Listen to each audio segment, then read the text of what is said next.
Hi friends, कैसे हो आप सभी। मैं आपका अपना साथी विकास फोगाट आपके अपने यूट्यूब चैनल सर्व एजुकेशन इंस्टीट्यूट पे आपका स्वागत करता हूं।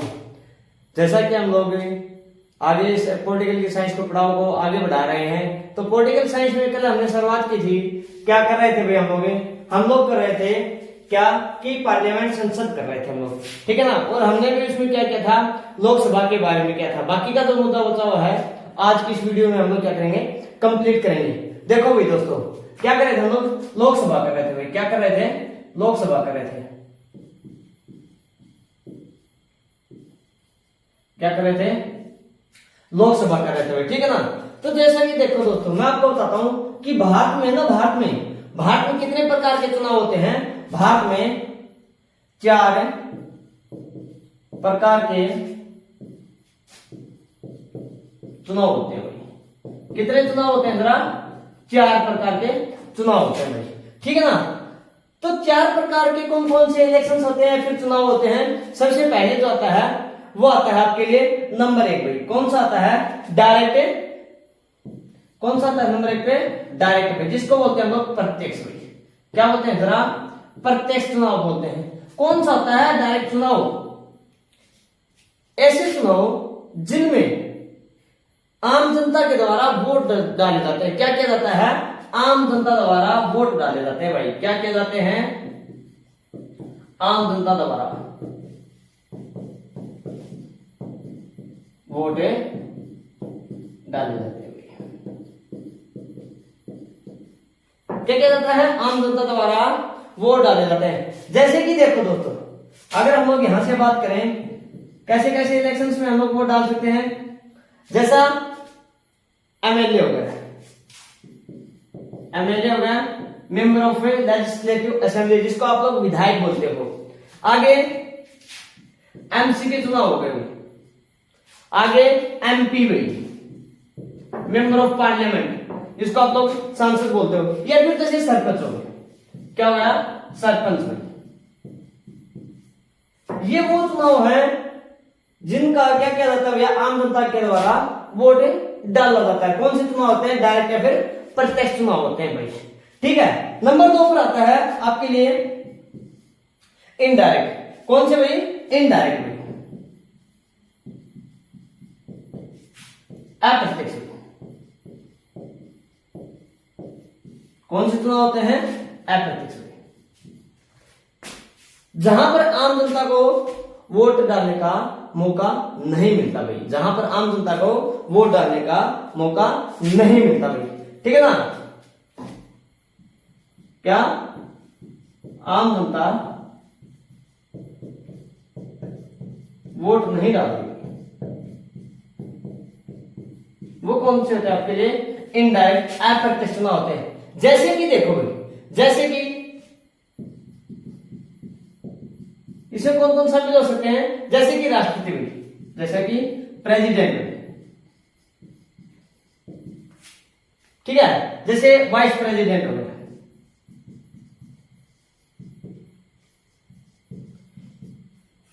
प्रेसिडेंट और वाइस प्रेसिडेंट के इलेक्शन या फिर चुनाव होते हैं जिनमें आम जनता के द्वारा वोट नहीं डाला जाता। तो किसके द्वारा वोट डाला जाता है भाई, एमएलए और जो एमपी हुआ करते हैं ना, एमएलए और जो एमपी हुआ करते हैं वो किसका चुनाव करते हैं आपके लिए, प्रेसिडेंट और वाइस प्रेसिडेंट का चुनाव करते हैं भाई। कौन करते हैं, प्रेसिडेंट और वाइस प्रेसिडेंट का चुनाव करते हैं भाई। और उसके बाद आता है आपके लिए नंबर 3 पे इलेक्टेड भाई। कौन सा आता है, इलेक्टेड। इलेक्टेड का मतलब क्या है, निर्वाचित। क्या होता है भैया आपके लिए, निर्वाचित होता है भाई। निर्वाचित बोले तो जी ऐसा व्यक्ति जिसका चुनाव होता है, ध्यान से सुना भाई मेरी बात, ऐसा व्यक्ति जिसका चुनाव होता है और बाद में गद्दी पर बैठता है। कौन सा होता है, जिसका चुनाव होता है भाई। क्या होता है, चुनाव होता है और बाद में क्या करता है वो, बाद में गद्दी पर बैठता है। क्या है वह बाद में गद्दी पर बैठता है। बाद में गद्दी पर बैठता है वह निर्वाचित होता है भाई। वह क्या होता है आपके लिए निर्वाचित होता है। देखो चुनाव तो होता है लेकिन बाद में वो क्या करता है गद्दी पर बैठता है, वह कौन सा होता है आपके लिए निर्वाचित होता है। और आगे आता है नंबर 4 पे अपॉइंटेड भाई। आगे कौन होता है, जैसे कि इसमें भी उदाहरण आप लोग क्या क्या ले सकते हैं आपके लिए प्रेसिडेंट ले सकते हैं। इसमें क्या ले सकते हैं भैया प्रेसिडेंट।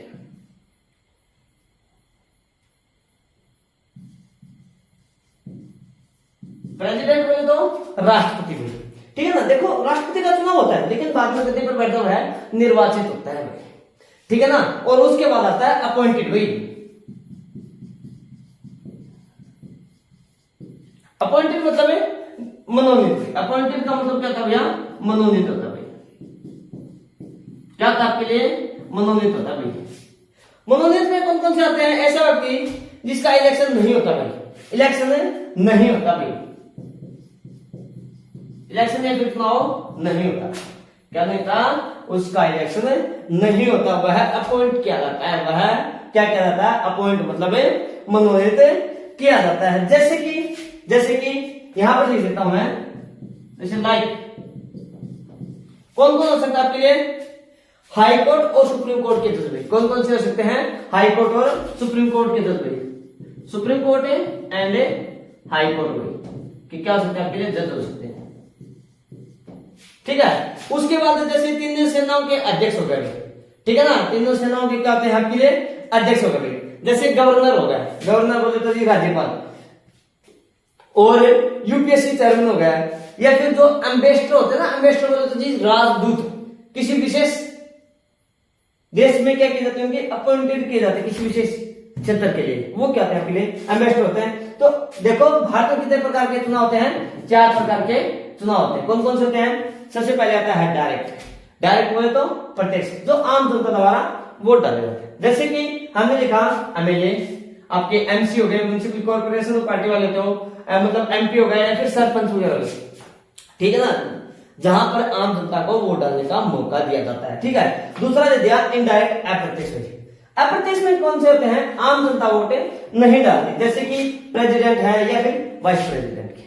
जैसे कि आज मैं बता दूं आज की तारीख में क्या हो रहा है, आपने यहाँ पर भारत में राष्ट्रपति के चुनाव हो रहे हैं या फिर इलेक्शन हो रहे हैं, वहां पर आम जनता ने वोट नहीं डाला। तो किसने डाला फिर वहां पर वोट डाला एमएलए और जो एमपी हुआ करते हैं उन्होंने क्या किया भैया वोट डाला, ठीक है ना। फिर इलेक्टेड जो निर्वाचित होते हैं, चुनाव तो होता है लेकिन बाद में वो गद्दी पर बैठता है। जैसे कि प्रेसिडेंट आपके लिए राष्ट्रपति आ गया। और फिर आता है अपॉइंटेड। अपॉइंटेड मतलब बोले तो जी मनोनीत, जैसे कि उनका इलेक्शन नहीं होता। जैसे सुप्रीम कोर्ट और हाई कोर्ट के जज हो गए, तीनों सेनाओं के अध्यक्ष हो गए, यूपीएससी चेयरमैन हो गया या फिर एम्बेसडर हो गए, ठीक है ना, या फिर जैसे कोई गवर्नर हो गया जैसे राज्यपाल, ठीक है। तो ये क्या होते हैं आपके लिए भारत में 4 प्रकार के चुनाव होते हैं। यहां तक का मुद्दा क्लियर होगा भाई, क्लियर है। आगे देखो भाई, मैं इस चीज को रफ कराऊंगा, ये आपके लिए जानकारी देना बेहद ही जरूरी था भाई, ठीक है ना। आगे देखो,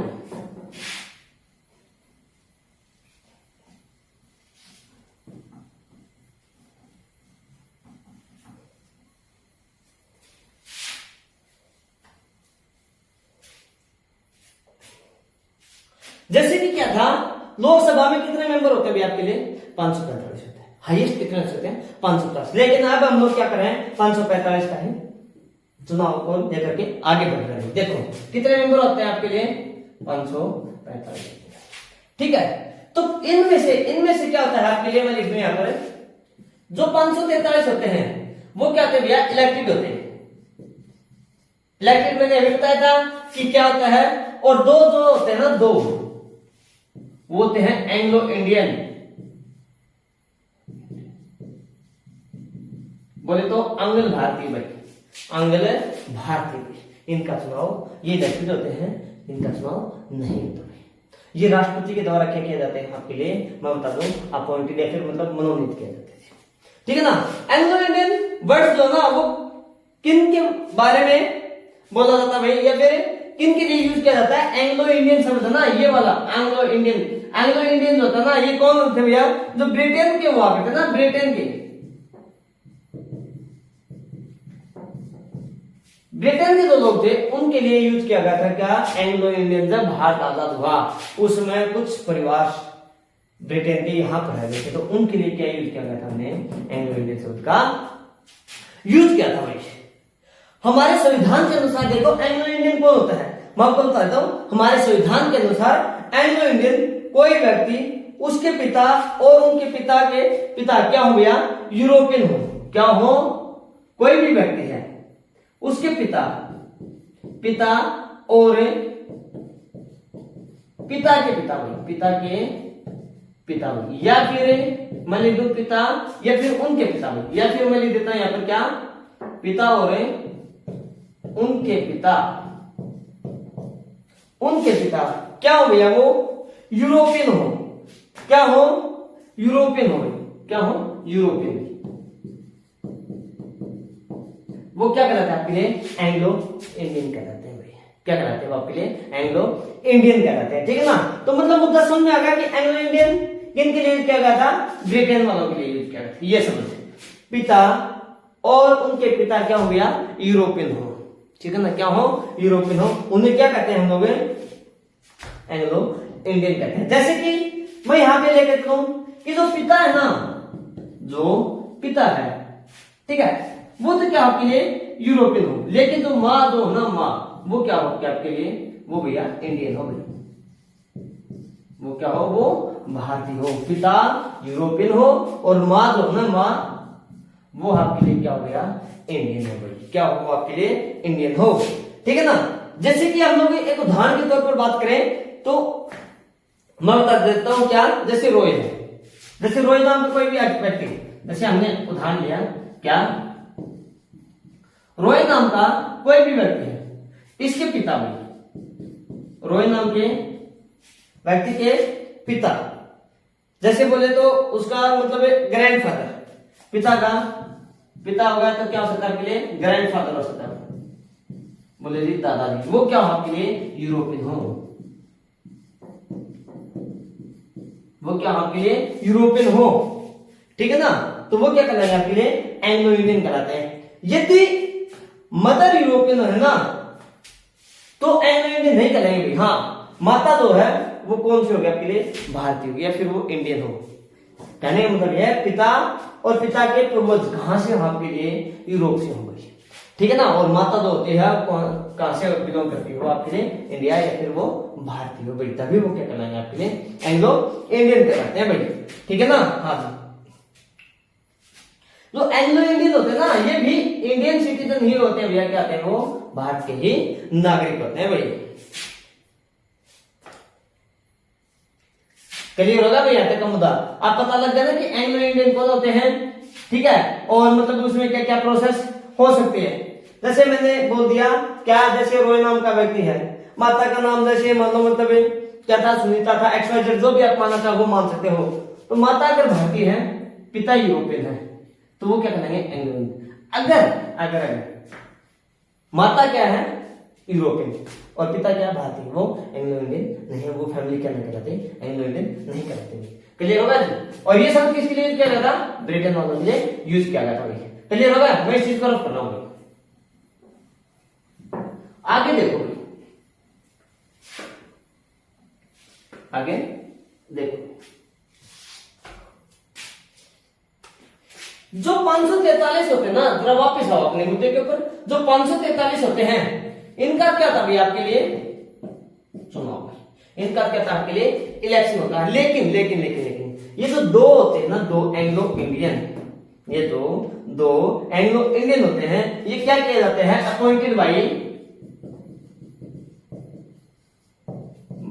प्रेसिडेंट,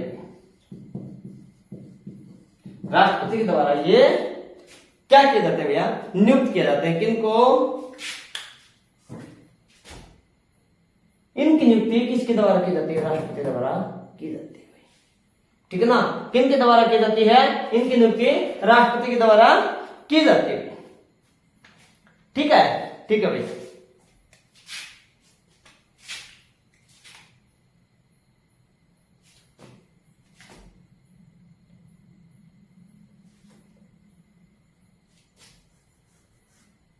देखो भाई ध्यान से सुना मेरी बात है क्या है, अगर 543 में इनका चुनाव हुआ है, अगर इन 543 में से कोई भी एंग्लो इंडियन, क्या कोई भी एंग्लो इंडियन अगर जीत के आता है ना, कोई भी एंग्लो इंडियन क्या करके आता है, जीत करके आ जाता है, तो राष्ट्रपति के लिए क्या नहीं है भैया, ये जरूरी नहीं है कि वो 2 एंग्लो इंडियन को ही और को क्या करे, अपॉइंट करे, फिर नियुक्त करे।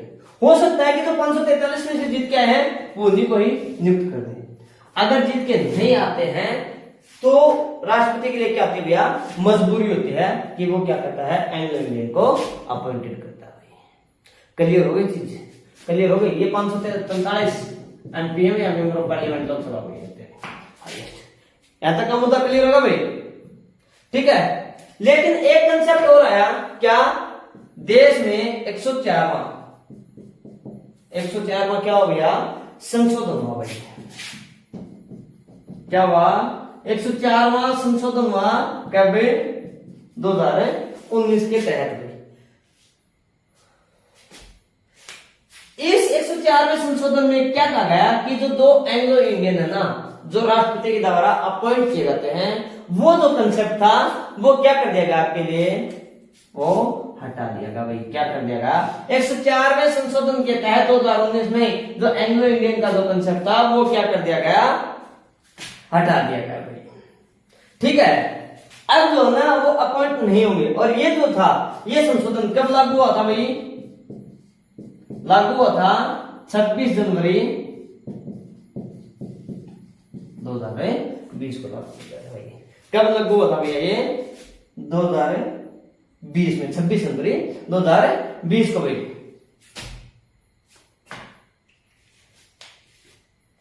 देखो भाई, ये तो आपके लिए राष्ट्रपति के लिए। अगर मैं बात करूं ना स्टेट लेवल के ऊपर, स्टेट लेवल मतलब एक राज्य के लेवल के ऊपर, तो वहां पर जो गवर्नर जनरल होता है, जो मतलब राज्य का जो मुखिया होता है, कौन भैया, राज्यपाल या फिर गवर्नर, उसके लिए भी क्या था, कंसेप्ट था कि एक एंग्लो इंडियन को वो क्या कर सकता है, वो नियुक्त कर सकता है। और इस संशोधन के तहत 104वें संशोधन के तहत, 104वां संशोधन के तहत क्या कर दिया गया भैया, ये जो कंसेप्ट था ये हटा दिया गया भाई, ठीक है ना।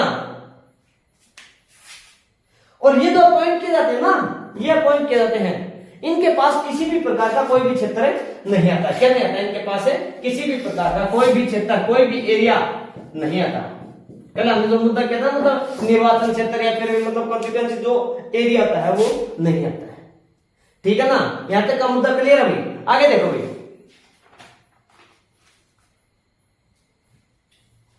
मर्ज कर दो भाई इसको, यहां तक का देखो भाई। क्या होता है, 543 में से मतलब 545 में 543 का इलेक्शन होता है, 2 अपॉइंट किए जाते हैं, जो क्या होते हैं आपके लिए, एंग्लो इंडियन होते हैं, ठीक है। किसके द्वारा किए जाते हैं, वो राष्ट्रपति के द्वारा किए जाते हैं। और जो नियुक्त किए जाते हैं उनके पास कोई क्षेत्र नहीं है। ये मैंने बताया था कि एंग्लो इंडियन होते हैं वो कौन हो सकते हैं आपके लिए, कौन हो सकते हैं, जो ब्रिटेन के व्यक्ति जो ना वो वाले जी, माता जो वो भारतीय है, ठीक है ना। तो जो क्या होते हैं, जैसे पिता और उनके पिता क्या हो जी, यूरोप से हो, जैसे या फिर उनके पूर्वज जो हो, माता जो भी हो भारतीय भी, भाई क्या करना है आपके लिए, एंग्लो इंडियन करना है। दूसरी बात ये थी कि अगर कोई भी व्यक्ति 543 में से एंग्लो इंडियन जीत करके आ जाता है तो राष्ट्रपति के लिए बाध्यकारी नहीं कि भैया वो अपॉइंट करे। अगर इनमें जीत करके नहीं आता है तो राष्ट्रपति के लिए क्या था भैया, वो बाध्यकारी था कि वो 2 एंग्लो इंडियन को क्या करे, वो अपॉइंटेड करे। अगर उसी प्रकार से ही एक स्टेट में होता है कि जो गवर्नर जनरल, जो राज्यपाल होता है ना, क्या होता है, जो राज्यपाल होता है वो क्या करता है, एक एंग्लो इंडियन को क्या करता है, वो अपॉइंट करके रखता है। लेकिन ये जो कंसेप्ट था 104वें संशोधन 2019 के तहत क्या कर दिया गया, इस चीज को हटा दिया गया। और जो लगभग वो था 26 जनवरी 2020 को। और जो एंग्लो इंडियन होते ना, उनके पास किसी प्रकार का कोई भी क्षेत्र नहीं आता था, किसी प्रकार कोई भी क्षेत्र नहीं आता था। देखो भी इससे आगे देखो, क्लियर है भैया तक का।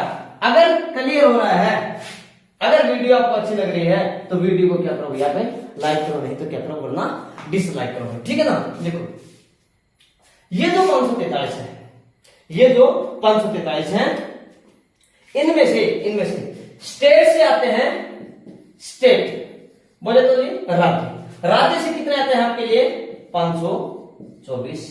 और मैं यहां पर लिख रहा हूं क्या, यूनियन टेरिटरी,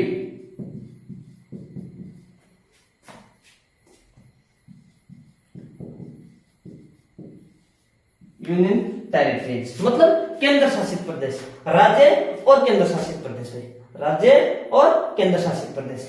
राज्य से आते हैं आपके लिए 524 और केंद्र शासित प्रदेशों से आते हैं आपके लिए 19 किनमें इन 543 के अंदर से।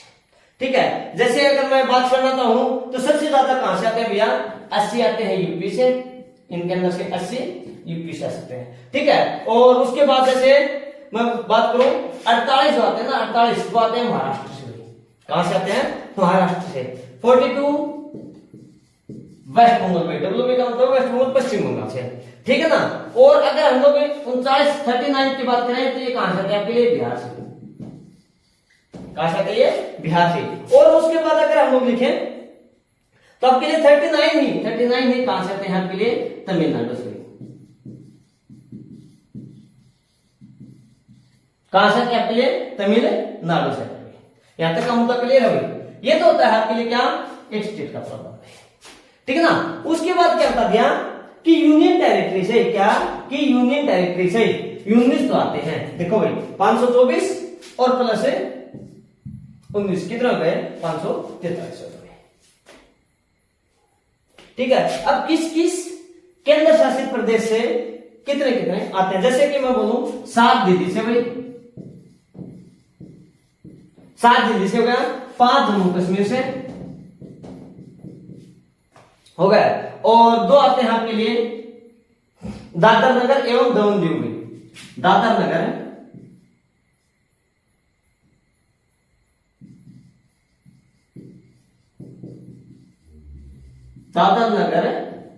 एंड दमन दीव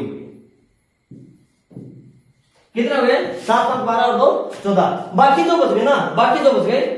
प्रत्येक से क्या आता है, एक यूनियन टेरिटरी से, प्रत्येक से क्या आता है आपके लिए, एक क्या आता है आपके लिए, एमपी आता है। तो 524 स्टेट से आते हैं, सबसे ज्यादा यूपी से आते हैं, फिर जैसे महाराष्ट्र से, फिर पश्चिम बंगाल से, 39 बिहार से आते हैं, और जैसे 39 से आपके लिए कहां से आते हैं, तमिलनाडु से आते हैं। अगर मैं बात करूं जैसे हरियाणा से, तो हरियाणा से कितने आते हैं, 10 आते हैं भाई। ऐसे करके यूनियन टेरिटरी जो क्या आपके लिए केंद्र शासित प्रदेश है, क्या आपके लिए केंद्र शासित है वर्तमान में कितने हैं, 8। कितने हैं, 8। तो केंद्र शासित प्रदेशों से कितने आते हैं, 19 आते हैं। सबसे ज्यादा 7 है दिल्ली से भी, 5 है जम्मू कश्मीर से, 2 दादर नगर एंड दमन दीव से आते हैं भाई, और प्रत्येक से क्या क्या आता है, एक आता है भाई। यहां तक का मुद्दा क्लियर होगा भाई, क्लियर है। ठीक है भाई, आगे देखो भाई, ये जो था अपॉइंटेड जो थे, वर्तमान में फिलहाल में जो एंग्लो इंडियंस हैं वो कौन करना भैया, एक तो है जॉर्ज बेकर, भाई।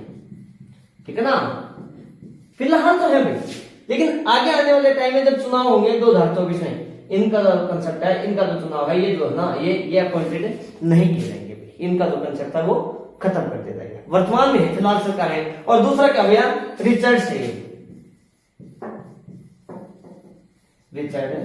भाई, ये फिलहाल में क्या आपके लिए 2 एंग्लो इंडियन है भाई, ये क्या भैया 2 एंग्लो इंडियन है भाई। यहां तक का मुद्दा क्लियर होगा भाई, क्लियर है। ठीक है भाई, आगे देखो भाई, आगे देखो 543 में से एससी और एसटी, एससी और एसटी, मैं इस चीज को रफ कर सकता हूं भाई, रफ कर सकते हैं, बिल्कुल भी। देखो भाई,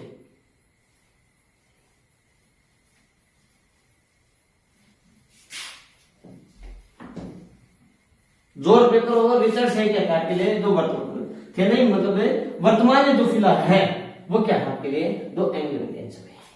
ठीक है ना, तो ये 543 हो गए, ये वाले 2 एंग्लो इंडियंस हो गए। आगे देखो भाई, क्या देखा कि 543 में से क्या है, 543 में से एससी और एसटी के लिए रिजर्वेशन कितना है, एससी के लिए कितना है भैया, एससी के लिए तो है 84, और एसटी के लिए, एसटी के लिए कितना आपके लिए 47 है। क्या ये आरक्षित है भाई, ये सीट किसमें, आपके लोकसभा में। एससी में कितने हैं, 84 हैं, और एसटी में कितने हैं आपके लिए 47 है। ये क्या है भैया, आरक्षित है, या फिर ये सीटें क्या है, रिजर्वेशन है। मैं लिख देता हूं, क्या ये आरक्षित है भाई, रिजर्व। ठीक है ना। देखो भाई एसटी की जो रिजर्व सीट्स है ना वो तो है एसटी की जो 47 सीट्स है ये 16 स्टेट से है प्लस है 2 यूटी से भाई। यूटी बोले तो यूनियन टेरिटरी, केंद्र शासित प्रदेशों से। मतलब है 16 ऐसे राज्य हैं जिनमें क्या करेगा एसटी का चुनाव होता है। जो एमपी जो आते हैं वो कहां से चुन कर कहते हैं, वो 543 में से 16 स्टेट के अंदर। किनमें से जो 47 जो रिजर्व सीट दी गई है उनमें से भी, और 2 कौन से भैया केंद्र शासित प्रदेशों से। और जो 2 केंद्र शासित प्रदेश हैं वो कौन कौन से भैया आपके लिए मैं बता दूं। यहां पर क्या भैया, एक तो है लक्षद्वीप,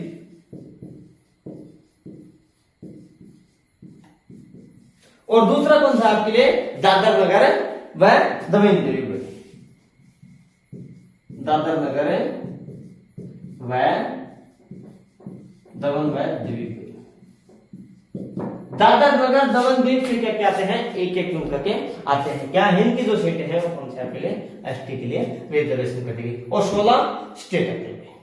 ठीक है ना, 16 स्टेट आते हैं। कौन कौन से हो सकते हैं वो 16 स्टेट है, जरा ध्यान से देखो भाई। एक तो आता है असम भाई, क्या आता है असम भाई।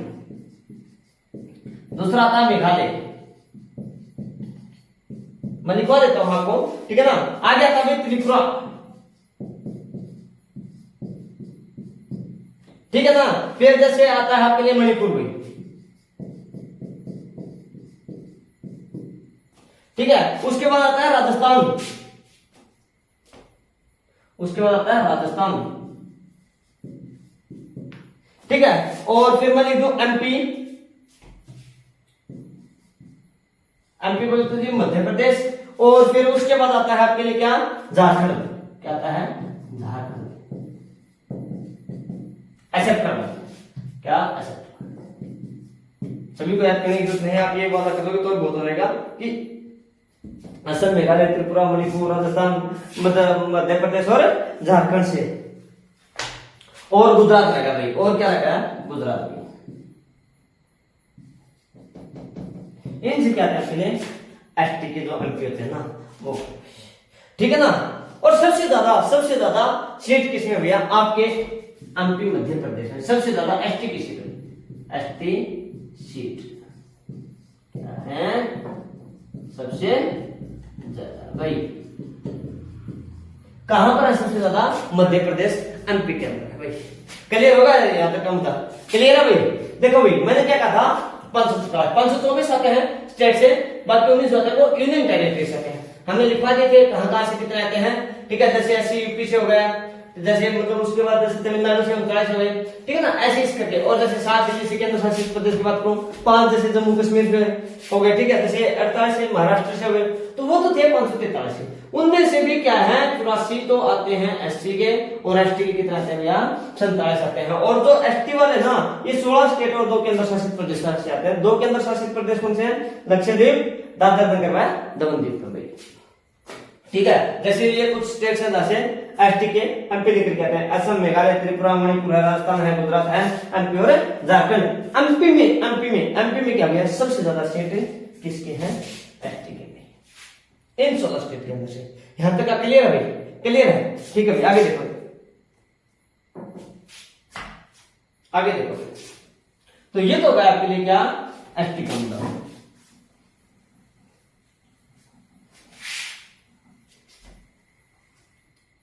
उसके बाद देखा एससी रिजर्व सीट हुई, कितनी है एससी की रिजर्व सीट कितनी है आपके लिए, 84 है। एससी की रिजर्व सीट कितनी है, 84 है भाई, ठीक है। 20 स्टेट से आते हैं, कितने स्टेट से आते हैं ये, 20 राज्यों से निकल करके आते हैं आपके लिए क्या, एससी। सिर्फ और सिर्फ याद रखना भाई, क्या एक यूनियन टेरिटरी से आता है भाई, एक यूनियन टेरिटरी से क्या आता है आपके लिए 20 स्टेट और एक है यूटी भी, और कहां से, वो दिल्ली से। क्लियर होगी चीज, ठीक है।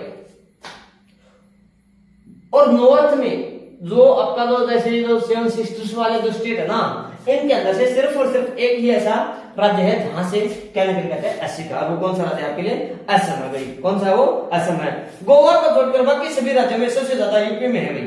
यूपी में कितने हैं आपके लिए? 17 सीट है। कितने हैं यूपी में सबसे ज्यादा? कितने हैं? 17 सीट। किसकी है आपके लिए? एससी की है भाई। क्लियर हो गया यहाँ तक का मुद्दा? क्लियर है भाई।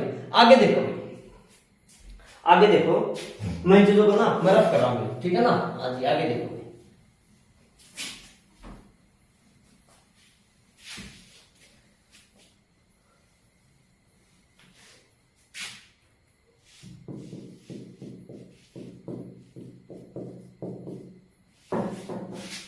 देखो भाई, कुछ आर्टिकल्स दिए गए हैं यहां पर। क्या दिए गए हैं? कुछ आर्टिकल्स दिए गए हैं। जैसे मैं आर्टिकल जितना करूं 330 पे अनुच्छेद भाई। आर्टिकल का मतलब होता है अनुच्छेद, ठीक है ना? तो 330 जो ना reservation of SC and ST in Lok Sabha भाई। क्या था? रिजर्वेशन है, रिजर्वेशन में ऑफ एससी एंड एसटी किसे भाई? लोकसभा।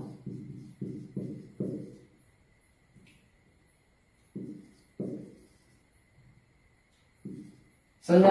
चाहे भैया हिंदी में लिख लो लोकसभा, चाहे इंग्लिश में लिख लो, सेम रहता है। रिजर्वेशन का मतलब होता है आरक्षित जो सीटें हैं। अभी जैसे मैंने 284 और 247 की जो बात की थी वो वाली भी, ठीक है? अब की बार आता है आर्टिकल कितना? 331 में। आर्टिकल 331, आर्टिकल 331 किसके लिए आता है भैया? रिजर्वेशन ऑफ एंग्लो इंडियन भाई। Reservation of Anglo Indian,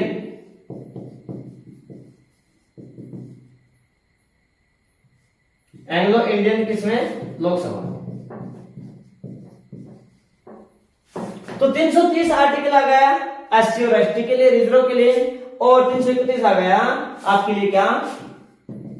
article 331 आ गया आपके लिए एंग्लो इंडियन लोकसभा में जो रिजर्वेशन है वो वाला, ठीक है? फिर आता है आर्टिकल 332। आर्टिकल 332 आता है, आर्टिकल 332 से जो आता है वो किसके लिए आता है भैया? रिजर्वेशन तो होगा एससी एंड एसटी के लिए। किसमें होगा भैया? वो होगा लेजिस्लेटिव असेंबली। लेजिस्लेटिव असेंबली में भाई। लेजिस्लेटिव असेंबली बोले तो जी विधानसभा में। ये लोकसभा था और ये किसमें है? विधानसभा में। क्लियर होगा चीज? क्लियर हो गई? एससी और एसटी 332 आर्टिकल किसके लिए? विधानसभा के रिजर्वेशन के लिए आर्टिकल दिया गया भाई। और आर्टिकल 333 है, आर्टिकल 333 ये किसके लिए है? रिजर्वेशन ऑफ एंग्लो इंडियन भाई। एंग्लो इंडियन किसमें? इन लेजिस्लेटिव असेंबली, या फिर मैं बोल दूं जी क्या? विधानसभा में। देखो भाई, लोकसभा में आर्टिकल आता है रिजर्वेशन के लिए एसटी वालों के लिए 330, एंग्लो इंडियन के लिए 331। क्लियर होगा यहाँ तक का? उसके बाद आर्टिकल 332 आता है एससी एंड एसटी का रिजर्वेशन किसमें? विधानसभा में। किसमें आता है भाई? विधानसभा के अंदर। और आर्टिकल जो 333 है ये किसके लिए आता है? Anglo Indian. किसके लिए? एंग्लो इंडियन किसमें? विधानसभा के अंदर। यहां तक का मुद्दा क्लियर होगा भाई? यहां तक का मुद्दा क्लियर होगा तो बताओ भाई, क्लियर ना?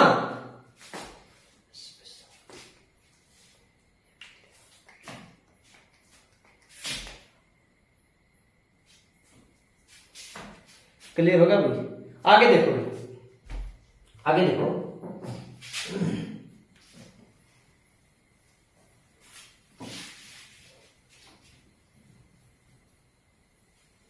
देखो आर्टिकल आर्टिकल आर्टिकल 334 किसके लिए आता है? Reservation of seats and special representation in case after 10 years। In reservation to season after 10 years मतलब क्या होगा कि जो रिजर्वेशन के लिए ना, ये आर्टिकल किसके लिए था भाई? रिजर्वेशन के लिए रखा गया था। आर्टिकल 334 किसके लिए रखा गया था? रिजर्वेशन आरक्षित के लिए किया गया था, ठीक है ना? लेकिन इसमें क्या हुए? बहुत सारे अमेंडमेंट, बहुत सारे संशोधन हुए। क्या हुए? बहुत सारे संशोधन हुए। किसमें? आर्टिकल 334 में। किसमें हुए? 334 में आर्टिकल 334 के तहत जो रिजर्वेशन का था ना स्टार्टिंग में जो मुद्दा था वो कितने वर्षों के लिए रखा गया था भैया? 10 वर्षों के लिए रखा गया था। स्टार्टिंग में जो अमेंडमेंट किया गया था जो रिजर्वेशन का, ठीक है ना, जो सीट्स जो थी रिजर्वेशन की वो कितने सालों के लिए रखी गई थी? स्टार्टिंग में 334 में, लेकिन बाद में आर्टिकल 334 में संशोधन होते गए। और कौन सा हुआ भैया? 8वां संशोधन हुआ भाई, 8th अमेंडमेंट हुआ भाई, 8th अमेंडमेंट हुआ। कब हुआ था? 1960 में। कब हुआ था? 1960 में, ठीक है ना। और ये क्या था भैया? एक्सटेंड कर दी गई, फिर से एक्सटेंडेड मतलब है और आगे इसको बढ़ा देगा। कितने सालों के लिए भैया? 10 ईयर्स के लिए। कितने साल के लिए बढ़ा देगा? 360। पहली बार क्या 60 में बदलाव, किसमें? संशोधन 334 आर्टिकल का एक्सटेंड किया गया। कितने सालों के लिए? 10 सालों के लिए। और ये कब तक हो गया? अप टू 1970 तक। कब हो गया? 1970 तक। क्लियर हो गया यहाँ तक का मुद्दा। अगर मैं बात करूं आउट साइड में मतलब भाई 73 तक, ठीक है ना। आगे क्या दरकार? जब 23वां 23rd अमेंडमेंट हुआ, कब हुआ? 1969 में, 1969। फिर से क्या कर देगा? इनको एक्सटेंड किया गया। कितने सालों के लिए कर देगा भैया? 10 सालों। किसको? इस रिजर्वेशन को। और ये कब तक कर देगा आपके लिए? 1980 तक। फिर क्या गया? 45 अमेंडमेंट, 45 अमेंडमेंट 45वां संविधान में संशोधन किया गया। कब किया गया? 1980 में भाई। कब किया गया? 1980 में। और फिर से 10 सालों के लिए क्या कर देगा? इसको एक्सटेंड कर देगा। और कब तक रखा गया है इसको? 1990 तक रखा गया। उसके बाद क्या था भाई?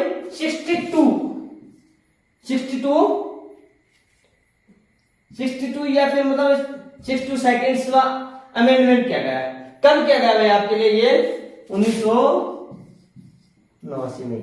कब किया गया? 1989 में। और इसमें भी क्या कर देगा? एक्सटेंड आगे और बढ़ा देगा। कितने सालों के लिए? 10 सालों के लिए कर देगा। कितने सालों के लिए कर देगा भैया? 10 सालों के लिए कर देगा। और कब तक किया गया? 2000 तक। फिर हुआ अमेंडमेंट 79th अमेंडमेंट हुआ। कब हुआ? 1999 में। कब हुआ? 1999 में। और फिर से 10 सालों के लिए क्या कर दिया गया? इनको एक्सटेंड किया गया। और कब तक कर दिया गया भैया? ये 2010 तक। कब तक कर देगा? 2010 तक। और फिर हुआ 95 अमेंडमेंट, 95वां संशोधन हुआ। किसमें? आर्टिकल 334 में, ठीक है ना। और क्या कर देगा? फिर से 10 सालों के लिए फिर बढ़ा दिया भाई। कब हुआ था? 95 में जो था वो 2009 में कर दिया भाई। किसमें कर दिया? 2009 के अंतर्गत। फिर से 10 सालों के लिए क्या कर देगा? इसको बढ़ा देगा। और ये कब तक था? 2020 तक था। और फिर हुआ 104वां संशोधन, जो हम लोग एंग्लो इंडियन वाला हटाने की जो बात करे थे वो वाला भाई। कब है? 2019 में भाई। और इसको एक्सटेंड करके अगले 10 सालों के लिए रखा गया। और कब तक रखा गया? 2030 तक रखा गया भाई। इसमें तो रिजर्वेशन का था ना एससी और एसटी का, एससी और एसटी का जो रिजर्वेशन था वो तो 10 सालों के लिए बरकरार रख दिया भाई। वो तो कितने सालों के लिए रख दिया बरकरार है? 10 सालों के लिए रख दिया भाई। लेकिन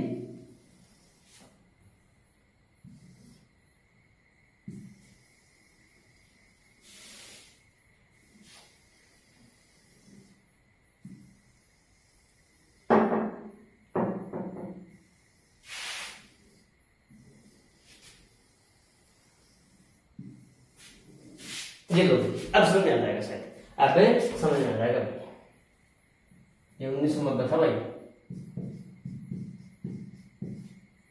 लेकिन क्या था भैया? जब 104वां संविधान में संशोधन हुआ 2019 के अंतर्गत, तो इसमें एससी और जो एसटी के जो रिजर्वेशन थे उनको तो बरकरार रखा गया। अगले 10 सालों के लिए एक्सटेंड कर दिया, बढ़ा देगा।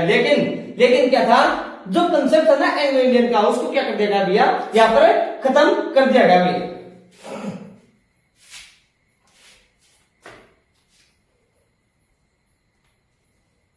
देखो भाई, यहां तक का मुद्दा क्लियर होगा भाई। पहले ये होता भाई, समझ में आ रहा है कि नहीं आ रहा? अगर वीडियो आपको अच्छी लग रही है तो वीडियो क्या करो, आप लाइक करो, शेयर करो एंड सब्सक्राइब करो भाई, और नहीं तो क्या करो, डिसलाइक करो। ठीक है ना। आगे देखो भाई, आगे देखो।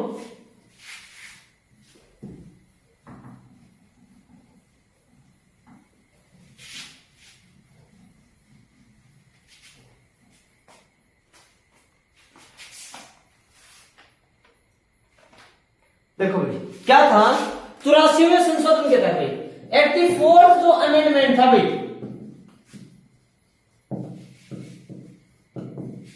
मतलब है संशोधन। अमेंडमेंट का मतलब होता है भैया संशोधन। 84वां जो संशोधन हुआ ना, 84वां जो संशोधन हुआ, संशोधन के तहत लोकसभा के जो एमपी हुआ करते थे ना, लोकसभा के जो एमपी हुआ करते थे, किसके भाई, लोकसभा के, इनकी अधिकतम संख्या कितनी हो सकती थी,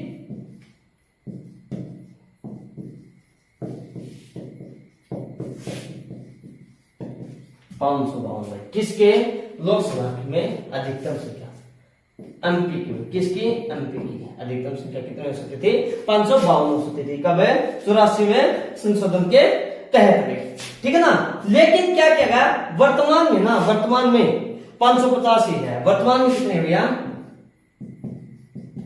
वर्तमान कितनी है, अधिकतम संख्या लोकसभा के एमपी की 550 है, क्योंकि एंग्लो इंडियन का जो कंसेप्ट था वो क्या कर दिया गया, अब खत्म कर दिया गया। किसमें, 104वें संशोधन के तहत।